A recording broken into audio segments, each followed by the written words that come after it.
This might be one of the biggest opportunities of all of our lifetimes to get ahead. Carpe diem. There are 9.8 million jobs to fill less than 6 million unemployed workers. Think about that. There's jobs everywhere of every type.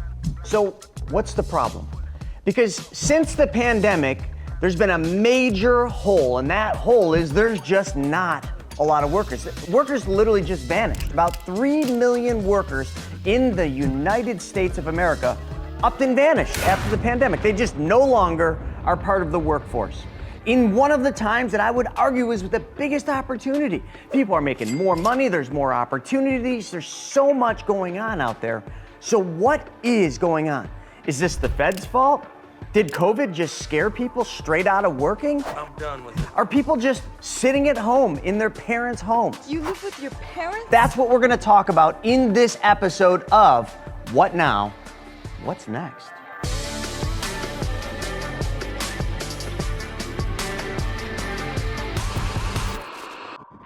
It's kind of like that movie where all of a sudden someone walks outside of their house and there's just no one around. Almost like they did a time warp into a land when people were extinct. That's kind of where we're at. Now, when you walk outside your house, there's people everywhere. There's people at the bars, there's people at the restaurants, the airports, don't even get me started. There's people everywhere at the airport. But when it comes to the workforce, those people just don't exist anymore. Another thing, when you walk outside of your house and you just walk down Main Street, there are hiring signs everywhere. Well, that makes perfect sense. There is 9.8 million jobs available. According to the latest data from the U.S. Chamber of Commerce labor statistics, 9.8 million jobs available. That's kind of like going out and looking at 9.8 hiring signs or help wanted signs. But that 9.8 million jobs has to be filled by roughly 5.9 million unemployed workers. So I don't know if we do math here differently in Buffalo, New York, but 9.8 minus 5.9 leaves, well, a pretty freaking big hole.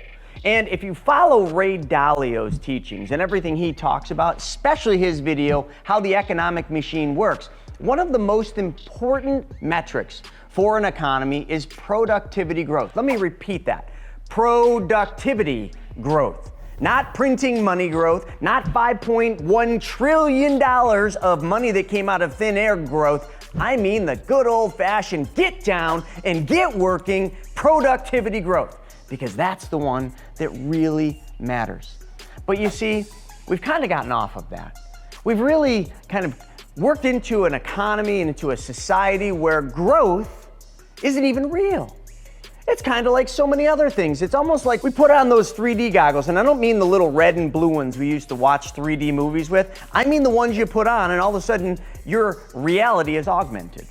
That's what I feel like we're working in, because we're literally in a society where the government and the Fed just prints money out of thin air. Oh, and by the way, when they do that, that's inflationary. So you wondered why we had inflation at the levels we did and why we still have crazy amounts of inflation? I want to know why. You can't just print $5.1 trillion, folks, and expect things to be okay.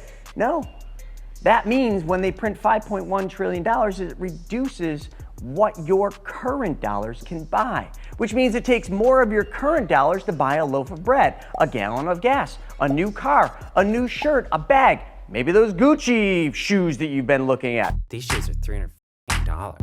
Let's get them. They all went up in price, didn't they? But one of the things I tend to think about is, did they partially go up in cost because there's just not enough people to make enough of them? That's kind of a real conversation, and one that we're having right here. I want you to check this data out. See, during the pandemic, 120,000 businesses closed. And when they closed, that really had a huge void, but there wasn't people working. So we didn't feel it at that time, but we certainly feel it now, because when the economy opened back up, you know what didn't come back? Well, about 2 million people into the workforce. Yeah, they just vanished. I mean, they really just kind of just disappeared.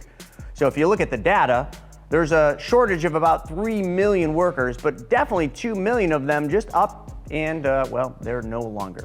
Now, I'm not saying that they just literally vanished, but where did they go? Well, according to other data, what happened is a lot of them actually retired during the pandemic. They decided, you know what, screw this nonsense. I'm turning in my working papers and I'm retiring. I'm gonna take what pension I can get. I'm gonna take my retirement funds. I'm gonna go buy that Corvette I've always wanted, and I'm just done with this nonsense. And I guess I can kind of understand that. Because when you really think about baby boomers and you think of the middle class, they are the #1 most wealthy generation in history. Between the silent generation and the baby boomers, the two of them make up more wealth than any other generation in history. And really, primarily, that comes down to the baby boomers. And you know what's happening with the baby boomers? Have you looked at them? They're getting older. Like, I'm getting older. I'm Gen X. But baby boomers are getting older, which means they're retiring. And a lot of them, about 2 million, retired during the pandemic. So why is productivity suffering?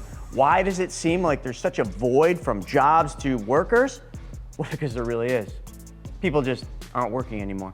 They're gonna start living off of their investments. They're gonna start living off of the money. And some of them are just gonna drive off into the sunset in that new split window Corvette that they bought during the pandemic. I'm being dead serious. Now, according to the Bureau of Labor Statistics, check this out. US jobs sank for the 3rd consecutive month. And you couple that with less people working, you couple that with businesses hiring fewer people because, hey, listen, like, there are less jobs than there was last month. Actually, 3 consecutive months of less jobs. And not only that, you consider that with layoffs. There's been an awful lot of layoffs. Check this out. The tech industry has laid off hundreds of thousands of workers. You've probably seen it. You just haven't added up how many that is. Yeah, hundreds of thousands. And now if you're in the tech industry and you're trying to get a job, it's tough. I just read an article about people trying to get a job in the tech industry. They're going through like crazy amounts of job interviews. Matter of fact, the job interviews are giving them job projects before they're even getting paid. They're finishing the job project and the companies are using it without even paying them. Now, I don't even know if that's legal. But for every job opening in the tech industry, there are 2 applicants. To me, that spells disaster. That spells a big problem. Less people working, more jobs available, massive layoffs, more kids living with mom and dad a lot longer, which means they don't really need to get a job because there's always video games you can play. No pun intended there. But you see where I'm going with this? Like, we got a little problem when it comes to that thing I mentioned earlier, productivity growth. So how can this country continue to grow if this is what growth is? If growth is really just printing more money, which clearly that's what they're doing, under modern monetary theory, they're just printing more money, which is an artificial growth, one that never works, never has in history, and never will in the future. But I'm getting a little crazy here. Matter of fact, let me see how crazy you are. And I'd like to ask you to get a little crazy. Let's get silly crazy right now. Here's what I want you to do. Right below, I want you to click that subscribe button. See that subscribe button? Yeah, come on, just party like it's 1999. Hit that subscribe button and we're all gonna party. And while you're at it, right above, there's a little bell. Smash that bell and give it a nice little whoa. So let's talk about the impact of all of this, the societal impact, the cultural impact. Check this out. So there's no secret, people want to work from home.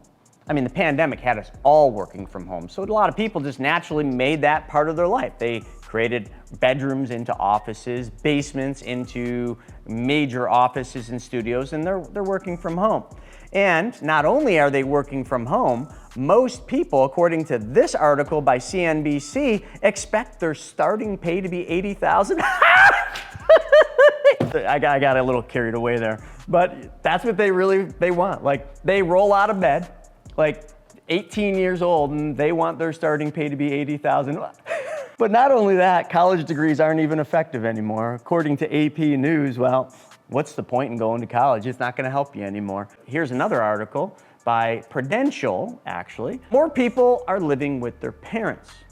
So, is that one of the reasons why we don't have the productivity growth? Is that one of the reasons why, our labor numbers don't quite line up with the jobs opening?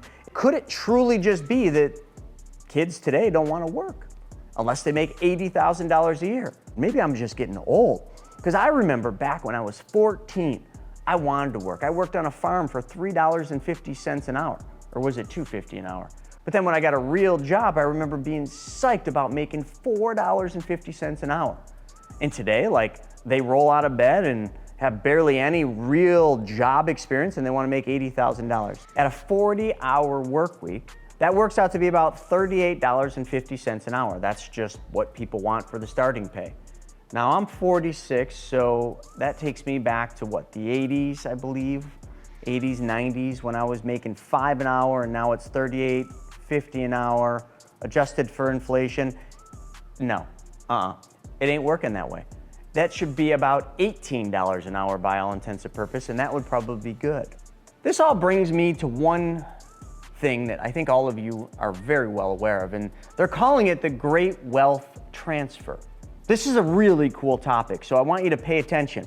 And while you're paying attention, just remember down at the bottom, hit the subscribe button and that little bell at the top, the alerts. You have shameless plug, but you might as well check that out. So let's dive into the generational wealth transfer called the Great Wealth Transfer.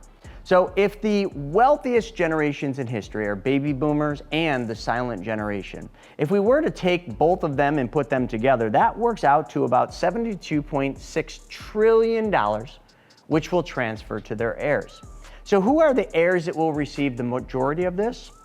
Millennials, for sure. Matter of fact, there's statistics saying that the millennial generation, just sheerly by wealth transfer, will become the wealthiest generation in history in the next 20 years.